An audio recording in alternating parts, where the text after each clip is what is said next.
Hello everyone, good evening. स्वागत है आप सभी का ऑनलाइन स्टडी में। आज हम बात करने वाले हैं लूसेंट बुक का डेली मॉक टेस्ट का सेट नंबर 52। अगर आपने इससे पहले के बाकी के सेट्स को नहीं देखा है तो प्लेलिस्ट में जाकर के सारे वीडियो को ज़रूर देखें।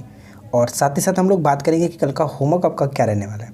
तो चलिए इस कमाल की वीडियो को शुरू करते हैं। तो फ्रेंड्स, आपको पता है कि जो हमारा लूसेंट चल रहा था सब्जेक्टिव ऑलमोस्ट ख़त्म हो चुका। हिस्ट्री, ज्योग्राफी, पॉलिटी तीनों को हम लोगों ने ख़त्म कर लिया था एक बार पूरी तरह से। और रिवीजन के तौर पर भी हम लोगों ने काफ़ी टॉपिक्स को कवर किया था। तो यहाँ पे मैं आपको फिर से स्टार्ट कर रहा हूँ और कुछ जो इंपॉर्टेंट टॉपिक है मैं आपके साथ वही शेयर करूँगा, ठीक है ना। तो देखिए, लास्ट ये कि मार्च का आखिरी दिन है और इसमें आपको क्या पढ़ना है। हिस्ट्री में मौर्य साम्राज्य और शक शासक जो दिए गए इनको आप पढ़ेंगे। ज्योग्राफी में पृथ्वी की आंतरिक संरचना सिर्फ और सिर्फ एक टॉपिक, और ये काफ़ी अच्छे तरीके से पढ़ लीजिएगा क्योंकि बहुत ही इंपॉर्टेंट टॉपिक ये बन जाता है। पॉलिटी में केंद्र राज्य संबंध और अंतर्राज्य की परिषद, दो चीज़ दे रहा हूँ, दो टॉपिक्स को पढ़ेंगे। देखिए, फिजिक्स हमारा स्टार्ट हुआ है। फिजिक्स में हम पढ़ेंगे दाब, ठीक है। प्रेशर को आप पढ़ेंगे, पेज नंबर 195 में देखने को मिलेगा। करंट अफेयर्स तो ऑलमोस्ट खत्म ही हो चुका है, कई बार हम लोगों ने इसके बारे में डिस्कस किया। तो फिर से हम यहाँ पे एक बार रिवीजन कर लेते हैं। जनवरी 2021 को रिवीजन कर लीजिएगा।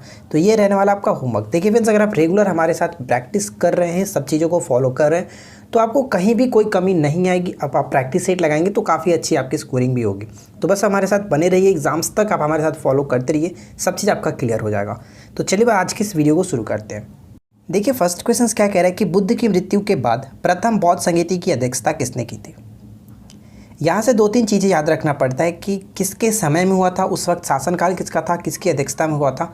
तो ये सभी चीज़ें इंपॉर्टेंट है। तो अगर हम बात करें कि प्रथम बौद्ध संहिता जो है किसकी अध्यक्षता में हुआ था, तो महाकश्यप की अध्यक्षता में हुआ था। यहाँ पे सही आंसर होगा ऑप्शन ए। अगर यहीं पे पूछा जाता है कि किसकी अध्यक्षता में किया गया, किसके शासनकाल में किया गया था, तो अजातशत्रु, ये चीज़ आपको याद रखना है, ठीक है। चलिए सेकंड क्वेश्चन ये है कि कश्मीर में कनिष्क के शासनकाल में जो बौद्ध संहिता आयोजन की गई थी उसकी अध्यक्षता किसने की थी। तो आपको पता है कि कनिष्क के समय में चौथी बौद्ध संहिता का आयोजन किया गया था और उस वक्त इसकी अध्यक्षता किया गया था वसुमित्र के द्वारा, ठीक है। और ये कहाँ पे आयोजन किया गया था, तो कश्मीर के कुंडनवल में आयोजन किया गया था। और यहाँ पे हम कह सकते हैं कि इसकी अध्यक्षता वसुमित्र ने की थी। और साथ ही साथ यहाँ पे ध्यान दीजिएगा कि इसी चौथी बौद्ध संहिता जो की गई थी, इसी के समय में बौद्ध धर्म जो कि दो भागों में विभाजित हुआ था, हीनयान और महायान। तो ये क्वेश्चन भी डायरेक्ट पूछा जाता है, इसको याद रखेंगे। देखिए थर्ड क्वेश्चन क्या कह रहा है कि मिलिंदपन हो, जो कि मिलिंद के प्रश्न राजा मिलिंद और किस बौद्ध भिक्षु के मध्य संवाद के रूप में। तो यहाँ पे सही आंसर हो जाता है नागसेन, ए को टिक करेंगे। क्वेश्चन नंबर 4 कह रहा है कि निम्नलिखित में से कौन सा कथन असत्य है। बताइए कि निम्नलिखित में से कौन सा कथन जो कि असत्य है। देखिए, महाविनिष्क्रमण गृह त्याग बिल्कुल सही है। धर्मचक्र प्रवर्तन प्रथम उपदेश को कहा जाता है। महापरिनिर्वाण बुद्ध की जो मृत्यु हुई थी उसको कहा जाता है। यानी कि तीनों की तीनों यहाँ पे बिल्कुल सही है। यहाँ पे ऑप्शन डी को टिक करेंगे, कोई भी असत्य नहीं है, ऑप्शन डी करेक्ट होगा।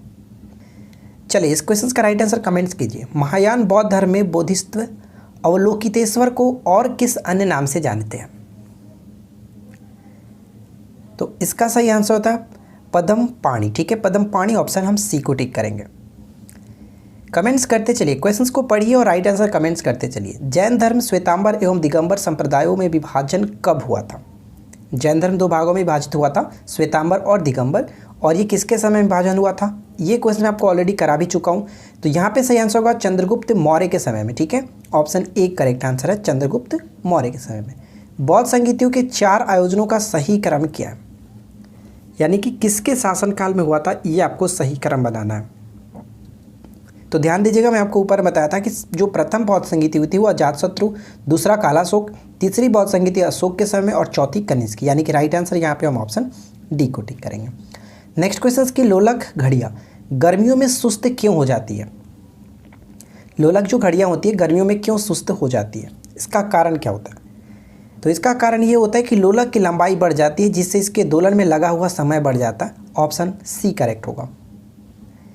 नेक्स्ट प्रश्न बनता है कि सरस्वती सम्मान किस क्षेत्र में विशिष्ट कार्य के लिए दिया जाता है। सरस्वती जो सम्मान है वो किस क्षेत्र में जाता है विशिष्ट कार्य के लिए, साहित्य के क्षेत्र में, ऑप्शन बी को टिक करेंगे। नेक्स्ट क्वेश्चन की विश्व तंबाकू निषेध दिवस कब मनाया जाता है।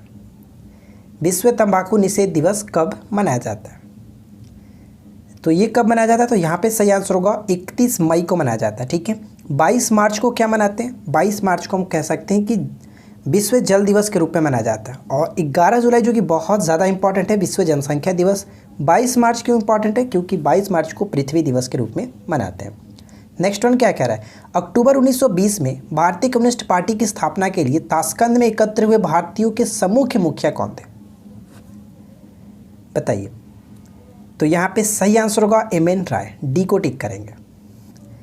नेक्स्ट प्रश्न बनता है कि निम्नलिखित युगों में से कौन से सही सुमेलित है? बताइए कौन सही तरीके से मैच किया गया, सही सुमेलित है। चंपारण सत्याग्रह से संबंधित जो थे वो महात्मा गांधी, बिल्कुल सही है। अहमदाबाद मिल श्रमिक की बात करें तो ये पॉइंट गलत हो जाता है, क्योंकि मोरारजी देसाई यहाँ पे गलत है। अहमदाबाद मिल श्रमिक से संबंधित महात्मा गांधी ही थे, ठीक है। और खेड़ा सत्याग्रह से संबंधित बात करें तो वल्लभ भाई पटेल। तो 1 और 3 यहाँ पे सही होता है, इसलिए ऑप्शन हम सी को टिक करेंगे, ठीक है, 1 और 3। नेक्स्ट प्रश्न देखिए, गोदान एवं गबन दोनों एक ही लेखक की रचना है, उनका नाम क्या है? कई बार ये पूछा जा चुका है, गोदान और गबन। तो देखिए गोदान और गबन जो है दोनों एक ही लेखक के द्वारा, मुंशी प्रेमचंद के द्वारा लिखी गई ये रचनाएं हैं। Next questions, guilty man of India's partition पुस्तक किसने लिखी है? One of the most important questions है। Guilty man of India's partition पुस्तक के लेखक डॉक्टर राम मनोहर लोहिया। ऑप्शन हम यहाँ पे बी को टिक करेंगे, राम मनोहर लोहिया। अगला प्रश्न, निम्न में से कौन एक त्रिपिटक का अंग नहीं है? कौन एक त्रिपिटक का अंग नहीं है? तो ध्यान दीजिएगा, त्रिपिटक का अंग यहाँ पे नहीं है जातक, ठीक है। त्रिपिटक को 3 भागों में बांटा गया, सुत्त पिटक, विनय पिटक और अभिधम पिटक, यानी कि यहाँ पे करेक्ट आंसर होगा जातक। क्लियर। चलिए, प्रोटीन का पाचन कहाँ से प्रारंभ होता है? प्रोटीन का पाचन कहाँ से प्रारंभ होता है? तो ध्यान दीजिएगा, प्रोटीन का पाचन हम कह सकते हैं, करेक्ट आंसर होगा ऑप्शन डी, उदर में, ठीक है, उदर। देखिए फ्रेंड्स, मैं क्या सोच रहा था कि अब यहाँ पे लूसेंट का 52 पार्ट तो कंप्लीट हुआ, ठीक है। लूसेंट में 52 पार्ट्स मैंने यहाँ पे कंप्लीट कराया, और इसमें से करीब करीब हर सेट्स में साइंस के 8 से 10 क्वेश्चंस तो दिए गए हैं, 7-8 क्वेश्चंस तो आपको देखने को मिलेगा ही। तो हम क्या सोच रहे थे कि इन सभी क्वेश्चंस को, जितने भी साइंस के क्वेश्चंस, ये सभी क्वेश्चंस लूसेंट से थे, तो इन सभी को मिलाकर के एक ही वीडियो में सारे क्वेश्चंस को इंक्लूड कर दूँ। हो सकता है 150 से 200 क्वेश्चंस बने, तो उनका एक अलग से पार्टिकुलर वीडियो बना दूँ, ठीक है। तो आप लोग जैसा कमेंट्स करेंगे मैं उसी के अकॉर्डिंग चलूँगा, तो कमेंट्स करके बताइएगा क्या ये सही है कि नहीं है, ठीक है। चलिए, पचे हुए भोजन में मौजूद विषैले पदार्थ का कौन सा अंग चूषण करता है? पचे हुए भोजन में मौजूद विषैले पदार्थ का कौन सा अंग चूषण करता है? तो यहाँ पे सही आंसर होगा यकृत, ठीक है, ऑप्शन डी को टिक करेंगे, यकृत। अगला प्रश्न कि पेप्सिन बदल देता है, पेप्सिन बदल देता है प्रोटीन को पॉलीपेप्टाइड्स में, प्रोटीन को पॉलीपेप्टाइड्स में। अगला प्रश्न कि पाचन क्रिया में प्रोटीन निम्न में से किस पदार्थ में बदल जाते हैं?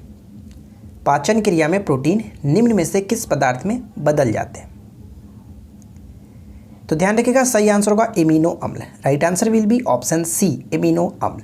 नेक्स्ट वन, निम्न में से वह अंग कौन सा है जो मानव शरीर में ग्लाइकोजेन के रूप में कार्बोहाइड्रेट को जमा करता है? ग्लाइकोजेन के रूप में कार्बोहाइड्रेट को जमा करता है। तो ध्यान दीजिएगा, ग्लाइकोजेन के रूप में कार्बोहाइड्रेट को जमा करता है यकृत। राइट आंसर होगा ऑप्शन डी। और आपको पता है कि यकृत हमारे शरीर की सबसे बड़ी अंतःस्रावी ग्रंथि मानी जाती है, ठीक है। अगला प्रश्न देखिए, निम्नलिखित में से कौन सा कथन असत्य है? तो अच्छे से पढ़िए और बताइए कि कौन सा कथन असत्य है। यहाँ पे सही आंसर होगा ऑप्शन सी, ठीक है। देखिए, नियंत्रक एवं मालिका परीक्षक जो भारत सरकार के अधीन कोई भी, यानी कि सेवानिवृत्ति के पश्चात कोई भी पद धारण नहीं कर सकता है, यानी कि यहाँ पे कोई भी पद धारण नहीं कर सकता है, होना चाहिए था। तो ऑप्शन सी को टिक करेंगे, जो कि ये पॉइंट्स गलत है। बाकी चीज़ों में कोई दिक्कत नहीं, आप अच्छे से इसको याद रखेंगे। सबसे इंपॉर्टेंट पॉइंट्स यहाँ पे ये कि सार्वजनिक धन का संरक्षक कौन होता है? तो वो नियंत्रक एवं महालेखा परीक्षक होते हैं, ठीक है। चलिए, अगला प्रश्न देखिए क्या है। नेक्स्ट क्वेश्चन ये कह रहा है कि संचित निधि में से कोई धनराशि संसद द्वारा विनियोग विधेयक पारित कर दिए जाने के पश्चात ही निकाली या फिर व्यय की जा सकती है, अन्यथा नहीं। यह वर्णन किस अनुच्छेद में है? यह वर्णन जो है वो किस अनुच्छेद में? तो करेक्ट आंसर होगा 114 के फर्स्ट में, यानी यहाँ पे ऑप्शन बी को टिक करेंगे। नेक्स्ट देखिए, भारत की आकस्मिक निधि के संबंध में निम्नलिखित में से कौन सा कथन सत्य है? भारत की आकस्मिक निधि के संबंध में ध्यान दीजिएगा कि भारत की आकस्मिक निधि का संपर्क हम कह सकते हैं कि अनुच्छेद 267 से, यानी कि बिल्कुल ये सही है। आपको पता है कि संचित निधि 266 के फर्स्ट में बात की है, जबकि आकस्मिक निधि का वर्णन 267 में है। यह निधि भारत के आकस्मिकता अधिनियम 1950 के द्वारा गठित की गई थी। तो ये दोनों के दोनों पॉइंट सही हो जाता है। Right answer will be option C. 1 और 2 दोनों करेक्ट है, ठीक है। चलिए, अगला क्वेश्चन, नेक्स्ट क्वेश्चन ये कह रहा है कि किसी सरल लोलक की लंबाई 4% बढ़ा दी जाए तो उसका आवर्तकाल क्या होगा। उसकी लंबाई को 4% बढ़ा दी जाए तो उसका आवर्तकाल क्या होगा। तो आपको पता है कि आवर्तकाल जो होता है इसका फॉर्मूला हम इस तरह से कह सकते हैं कि 2π√L/g इस तरह से होता है, ठीक है। अगर अब हम यहाँ पे इसके लंबाई को 4% की वृद्धि करें तो आपको पता है कि अंडर रूट में है, यानी कि 4 अगर अंडर रूट में तो ये बाहर निकलेगा तो 2 हो जाएगा, है कि नहीं। बाहर निकलेगा तो 2 हो जाएगा, तो कहने का मतलब कि 2% की वृद्धि हो जाएगी। राइट आंसर क्या होगा, ऑप्शन हम बी को टिक करेंगे। कभी कभी एक चीज़ पूछा जाता है कि लोलक की लंबाई किस पर निर्भर करती है, तो इस फॉर्मूले को भी याद रखिएगा। आसानी से आप समझ सकते हैं कि लोलक की जो लंबाई है, ठीक है, लोलक का जो लंबाई है सिर्फ और सिर्फ उसके लंबाई पे यहाँ पे हम कह सकते हैं कि निर्भर करता है। सॉरी, यहाँ पे क्वेश्चन पूछा जाता है कि आवर्तकाल किस पर निर्भर करता है, तो सिर्फ और सिर्फ उसके लंबाई पर निर्भर करता है, ठीक है। क्वेश्चन में ऑप्शंस में जो कि द्रव्यमान भी रहता है, तो ध्यान दीजिएगा द्रव्यमान से यहाँ पे कोई भी प्रभाव नहीं पड़ता है। क्लियर ना। चलिए अगला प्रश्न ये कह रहा है कि सूर्य पर ऊर्जा का निर्माण होता है। सूर्य पर ऊर्जा का निर्माण किस तरह से होता है, तो यहाँ पे करेक्ट आंसर हमारा होता है कि नाभिकीय संलयन के द्वारा, ठीक है। ऑप्शन बी करेक्ट होगा, नाभिकीय संलयन। नेक्स्ट क्वेश्चन कि जौनपुर किस नदी के तट पर स्थित है। जौनपुर किस नदी के तट पर स्थित है, तो करेक्ट आंसर होगा गोमती नदी के तट पर स्थित है, सी को टिक करेंगे। पूर्ण साक्षरता हेतु कितने प्रतिशत जनसंख्या को साक्षर होने का न्यूनतम मानदंड निश्चित किया गया, यानी कि पूर्ण साक्षरता हेतु। तो ध्यान दीजिएगा पूर्ण साक्षरता हेतु हम कह सकते हैं कि 90% होना चाहिए, ठीक है, 90%। और आपको पता है कि भारत में अगर हम बात करें कि भारत में वर्तमान में कितने राज्य और केंद्र शासित प्रदेश हैं जो कि 90% से प्लस है, तो केरल, लक्षद्वीप और मिजोरम, 3, ठीक है, 3 राज्य और केंद्र शासित प्रदेश हैं। चलिए अगला प्रश्न कि बाघों का प्रमुख रिजर्व सरिस्का किस राज्य में अवस्थित है, यानी कि सरिस्का टाइगर रिजर्व जो किस राज्य में अवस्थित है। और मैं आपको बताया था कि टाइगर रिजर्व से रिलेटेड अलग से हमारे चैनल पर वीडियो बनाया गया है, सिर्फ और सिर्फ टाइगर रिजर्व से उसमें संबंधित बात कही गई है, तो अगर नहीं देखा है तो आप ज़रूर देख लीजिएगा। बाघों का प्रमुख रिजर्व जो कि कह सकते हैं सरिस्का राजस्थान में पड़ता है, बी करेक्ट है। नेक्स्ट पॉइंट है कि किस वर्ष में प्रोजेक्ट टाइगर को स्टार्ट किया गया था, यानी कि टाइगर प्रोजेक्ट को स्टार्ट किया गया था। तो ध्यान दीजिएगा टाइगर प्रोजेक्ट की स्टार्टिंग की गई थी 1973, यानी right answer will be option A. यहाँ से एक छोटा सा पॉइंट मैं आपको समझाता हूँ, देखिए ध्यान दीजिएगा। टाइगर प्रोजेक्ट जो स्टार्ट किया गया था, जोधपुर के एक निवासी थे जिनका नाम था कैलाश सांखला, ठीक है। कैलाश सांखला के नेतृत्व में इंदिरा गांधी की सरकार में 1973 में स्टार्ट किया गया था, ठीक है। और कैलाश सांखला जो है इनको कह सकते हैं कि टाइगर मैन ऑफ इंडिया के रूप में भी जाना जाता है, ये चीज़ आपको याद रखना है। जल्दी से कमेंट्स करके बताइए कि टाइगर स्टेट के रूप में हम लोग किसे जानते हैं, जल्दी से कमेंट्स कीजिएगा टाइगर स्टेट के रूप में किसे जानते हैं। नेक्स्ट देखिए, नेक्स्ट क्वेश्चन कह रहा है कि कान्हा राष्ट्रीय उद्यान प्रसिद्ध है। तो कान्हा राष्ट्रीय उद्यान मध्य प्रदेश में पड़ता है और ये बाघों के लिए प्रसिद्ध है। यहाँ पे सही आंसर होगा ऑप्शन डी। भारत का महान्यायवादी कब तक पद धारण करता है। भारत के महान्यायवादी, और भारत के महान्यायवादी से संबंधित आर्टिकल जो है वो 76 है, ठीक है, 76 राष्ट्रपति के द्वारा नियुक्त की जाती है और राष्ट्रपति के प्रसाद पर्यंत पे ये पद धारण करते हैं। और वर्तमान में अगर हम बात करें कि महान्यायवादी कौन है, तो ये ध्यान रखिएगा के वेणुगोपाल, ठीक है, के वेणुगोपाल जो कि भारत के 15वें ये महान्यायवादी हैं, ये चीज़ आपको याद रखना है। क्लियर। और ये हाल ही में चर्चा भी इसलिए थे क्योंकि इनका कार्यकाल जो कि 1 वर्ष के लिए बढ़ा भी दिया गया, तो ये इंपॉर्टेंट इसलिए भी हो जाता है।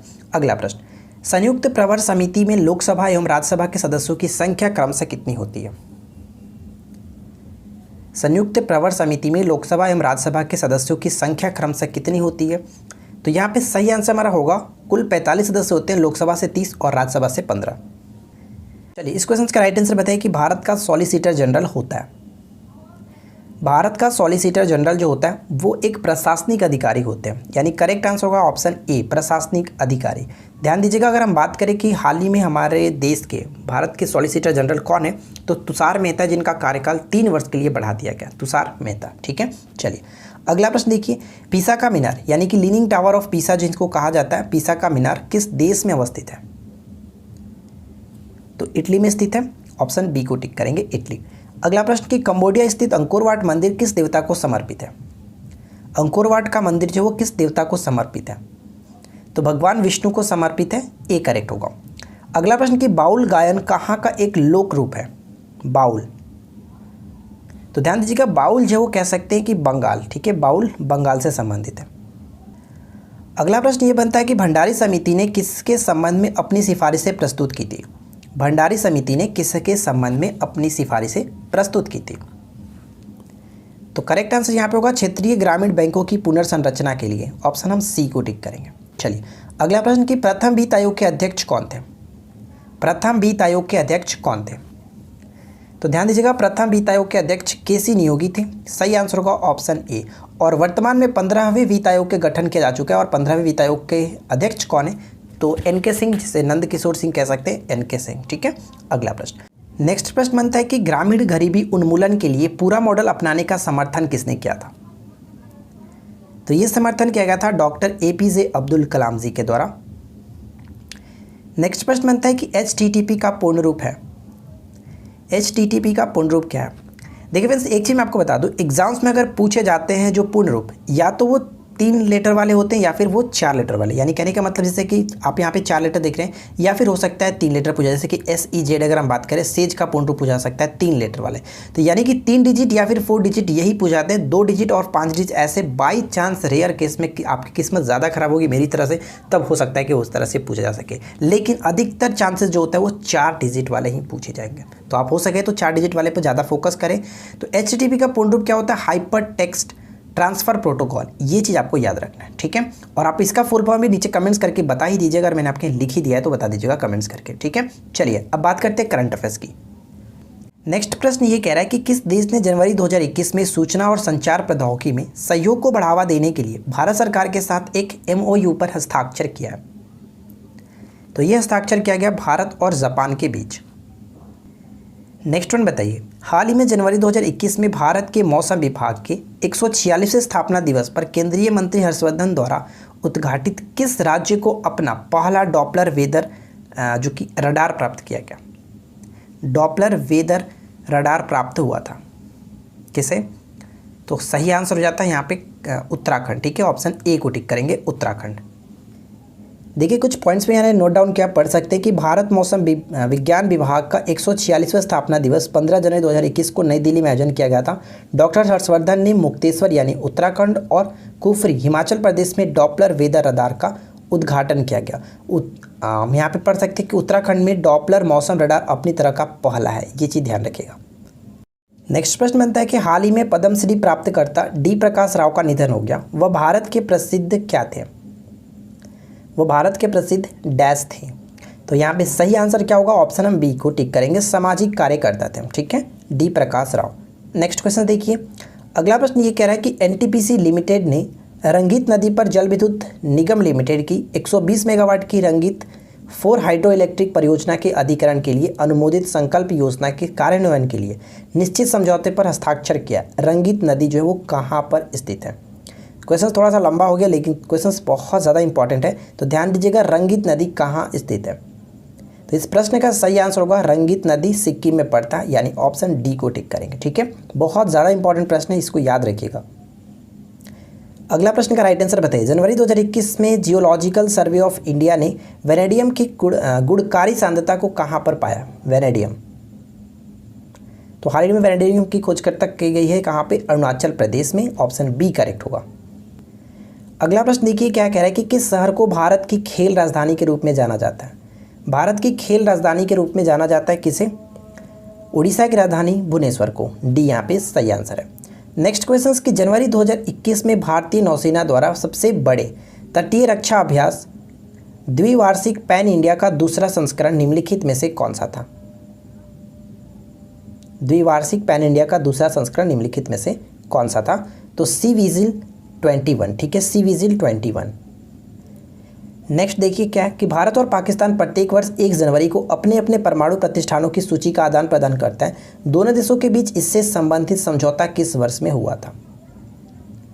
तो ये समझौता कब हुआ था? 1988 में। अगला प्रश्न क्या कह रहा है कि RBI ने देश भर में भुगतान के डिजिटलीकरण के स्तर का पता लगाने के लिए एक समग्र डिजिटल भुगतान सूचकांक बनाया है। इसके लिए आधार अवधि क्या है? इसके लिए आधार अवधि क्या रखा गया? तो करेक्ट आंसर यहाँ पे हो जाएगा मार्च 2018, ठीक है, मार्च 2018। ऑप्शन बी को टिक करेंगे। चलिए नेक्स्ट क्वेश्चन देखते हैं। अगला प्रश्न है कि रेलवे बोर्ड के नए अध्यक्ष व CEO नियुक्त किए गए। किसे नियुक्त किया गया? रेलवे बोर्ड के नए अध्यक्ष व CEO किसे नियुक्त किया गया? तो करेक्ट आंसर यहाँ पे होगा सुनीत शर्मा, ठीक है, सुनीत शर्मा को नियुक्त किया गया। किसके स्थान पर? विनोद कुमार यादव के स्थान पर तो यहाँ पे सही आंसर होगा ऑप्शन बी। तो देखिए फ्रेंड्स, हम लोगों ने यहाँ पे 50 MCQ को कवर किया। आई होप कि वीडियो आपको जरूर अच्छी लगी होगी। वीडियो अच्छी लगी हो, क्वेश्चन अच्छे लगे हो तो प्लीज़ लाइक कर दीजिएगा, अपने दोस्तों के साथ अधिक से अधिक शेयर कर दीजिएगा। एक क्यूज का क्वेश्चन है आपके लिए, जल्दी से कमेंट्स करके राइट आंसर नीचे दीजिए कि फेड कप जिसका नाम बदल करके बिली जीन किंग कप रखा गया, महिलाओं के लिए किस खेल से ये विश्व कप है। बहुत इंपॉर्टेंट प्रश्न है, ध्यान दीजिएगा। तो फ्रेंड्स, हम मिलते हैं किसी और वीडियो में नेक्स्ट टॉपिक के साथ। Thanks for watching, keep learning, have a good day.